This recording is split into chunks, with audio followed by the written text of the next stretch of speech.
Bérangère, quel bilan peut-on tirer au terme de cette saison d'été 2024? Alors ce sera un bilan en deux temps, hein. Si on observe ce qui s'est passé sur nos territoires de Savoie, on va dire plaine, une saison d'été qui a été plutôt dynamique, notamment en termes de location annuelle, même si effectivement on continue de manquer de biens à louer.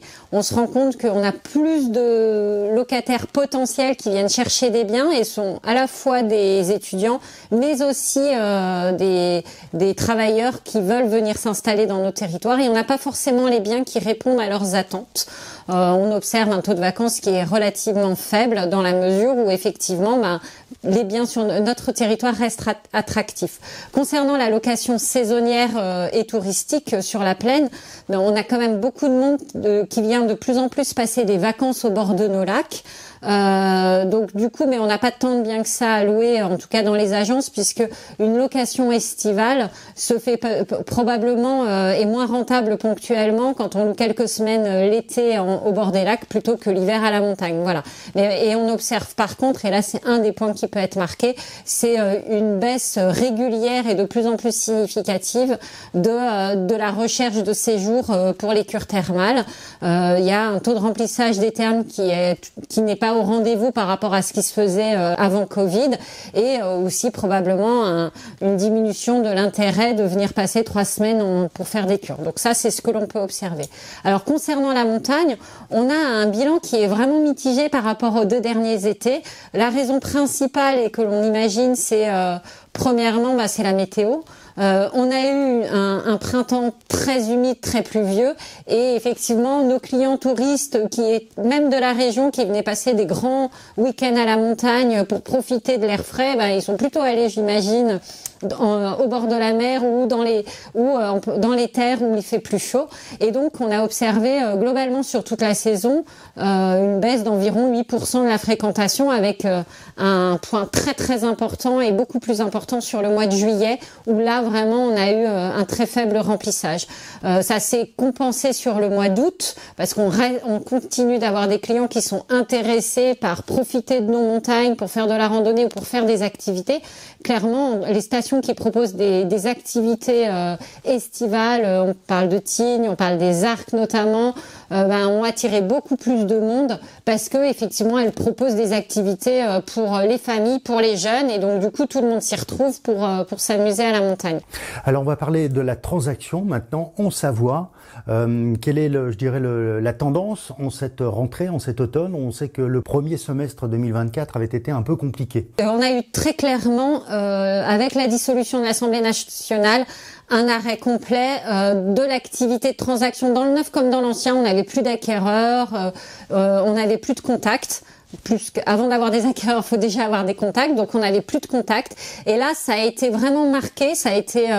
On avait l'impression d'avoir un léger frémissement au mois de juin.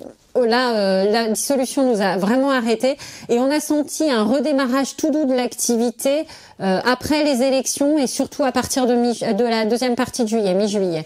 Et là, on est plutôt sur les marchés de plaine de Savoie, parce que peu de biens à l'offre, des biens qui se réajustent au niveau des prix. On peut observer une légère baisse des prix sur nos territoires de Savoie, mais elle n'est pas si importante que ça. C'est plutôt un ajustement par rapport à des prix élevés. On a aussi des acquéreurs qui entendent évidemment que les prix baissent globalement sur le territoire national, et donc qui viennent en négociation quand ils trouvent un bien qui peut leur plaire, qui viennent en négociation ou en renégociation du prix. Donc après, en fonction des priorités du propriétaire, on voit quand même beaucoup d'offres de négociation qui sont refusées. Les propriétaires croient encore effectivement à la valeur de leurs biens.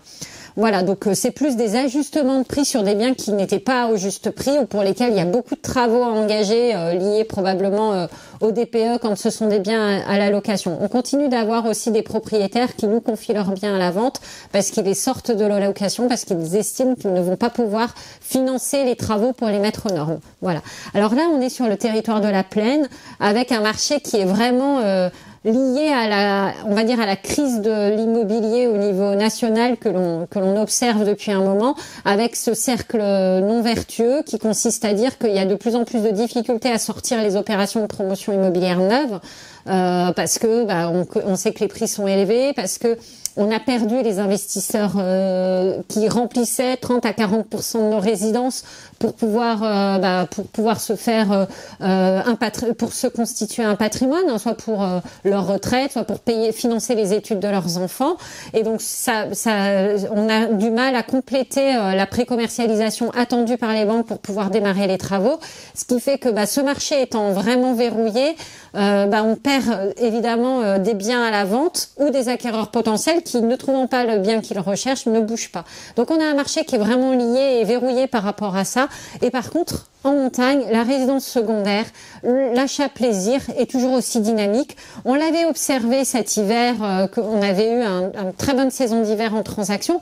Alors c'est pas vrai sur toutes les stations, et j'y reviendrai tout à l'heure, mais on a observé cet été qu'on a continué d'avoir un marché très dynamique sur nos stations des grands domaines, sur lesquels l'enneigement dans la dizaine ou quinzaine d'années à venir, ou la trentaine d'années à venir, va être assuré encore. Donc très clairement, nos acquéreurs sont à la recherche de biens à la montagne, dans les stations de grands domaines où il y a de la neige. Et on l'observe puisqu'on a observé une très bonne activité en transaction sur nos stations des Trois-Vallées, type Méribel, sur nos stations de la Tarentaise comme Tignes, les Arcs ou la Plagne aussi. Et donc c'est vraiment un indicateur marqué par rapport à la période post-Covid où il y avait eu un regain d'intérêt sur les stations villages. Est-ce que ce sont des acquéreurs français ou essentiellement étrangers qui ont un plus fort pouvoir d'achat ? Alors, ça dépend clairement des stations, hein. On va pas se mentir, ça dépend vraiment des stations. Mais on continue d'avoir une grande quantité d'acquéreurs français sur nos stations de Tarentaise notamment, et qui sont intéressés pour acheter, pour faire leur résidence secondaire. Et ce qu'on voit, c'est que les biens qui sont vendus moyennement dans les agences, hein, on a évidemment le très grand luxe, hein, qui a son marché et qui a son secteur vraiment atypique, mais le bien moyen, c'est entre 400 et 800 000 euros. Alors c'est un gros budget, mais on a aussi, c'est une clientèle qui a un bon pouvoir d'achat, qui a souvent financé sa résidence principale, qui a une cinquantaine d'années, donc avec un niveau de revenu souvent à deux salaires, et qui est à la recherche effectivement de cet achat plaisir, de se constituer aussi une résidence familiale pour se créer leurs souvenirs familiaux pendant leurs vacances. Bérengère, vous êtes aussi beaucoup impliquée dans la promotion immobilière en Pays de Savoie. Le fait qu'on subisse cette crise politique, quel est l'impact sur l'activité immobilière de la promotion de la construction en Pays de Savoie ? L'impact immédiat, et ça on peut l'observer, c'est qu'effectivement la promotion immobilière aujourd'hui dans le neuf est en crise importante. On a des difficultés à sortir les projets immobiliers puisqu'on n'a pas d'acquéreurs potentiels, parce que on a aussi on est suspendu à un certain nombre de décisions qui nous bloquent et qui font que les projets sont retardés. C'est un impact direct sur le marché de l'emploi, puisque très clairement, même si pour le moment les chiffres ne sont pas encore sortis, on voit bien qu'il y a de plus en plus de déficits d'entreprises parallèles à la construction, mais liées à la construction. Les entreprises, nos artisans qui accompagnent nos projets, tous nos projets ont pris beaucoup de retard. Et l'absence effectivement de décision, il y avait une loi logement qui devait sortir cet été. Il y avait ses avantages et ses inconvénients, mais de toute façon, elle est suspendue. Le seul point positif qu'on a pu observer cet été par rapport à notre marché de l'immobilier neuf, c'est l'évolution du zonage, notamment sur nos territoires d'Auvergne-Rhône-Alpes, où on observe que en Haute-Savoie, par exemple, 55% des communes de Haute-Savoie, qui sont des communes en zone tendue, dans lesquelles il y a un besoin de logement, notamment pour le lien emploi-logement. Si les gens ne trouvent pas à se loger, ils ne vont pas pouvoir venir travailler, et les entreprises ne vont pas s'installer sur nos territoires si elles n'arrivent pas à avoir des salariés.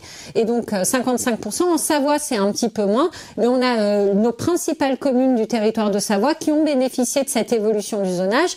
Alors le zonage qu'on connaît ABC, il est souvent lié à de la défiscalisation Pinel, mais il est surtout lié, et ça c'est un point important, à la capacité d'obtenir du PTZ. Sur des villes comme Montmélian qui est passé de la zone B2 à la zone B1, ou sur une ville comme Bassin qui est passé de la zone B1 à la zone A, et ça nous permet d'avoir des capacités de proposer du PTZ, que les banques proposent du PTZ à nos clients, et ce prêt à taux zéro permet réellement de compléter le financement pour les futurs acquéreurs de nos opérations immobilières neuves. Quelle est la tendance pour l'hiver 2024-2025 qui arrive, le niveau des réservations? Alors, ce qu'on peut observer aujourd'hui de date à date par rapport à l'année dernière, c'est un meilleur remplissage de la saison d'hiver à venir. Donc ça ne veut pas dire que c'est juste une observation, ça veut surtout dire que les clients, enfin les touristes anticipent leurs vacances à la montagne cette année par rapport à ce qu'on observait ces dernières années où il y avait beaucoup plus de réservations de dernière minute.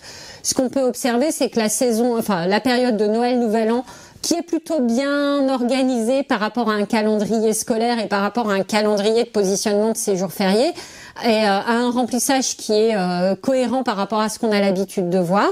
Mais ce qu'on observe aussi, c'est que le début des vacances de printemps est plus dynamique que les années précédentes.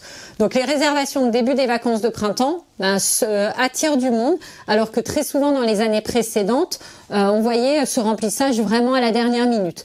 Donc peut-être que nos clients, nos touristes ont observé que ces dernières années, on avait un bon taux d'enneigement au printemps et qu'ils ont envie d'en profiter puisque le ski de printemps est aussi très agréable, la neige est différente, mais par contre, on a souvent un bon taux d'ensoleillement.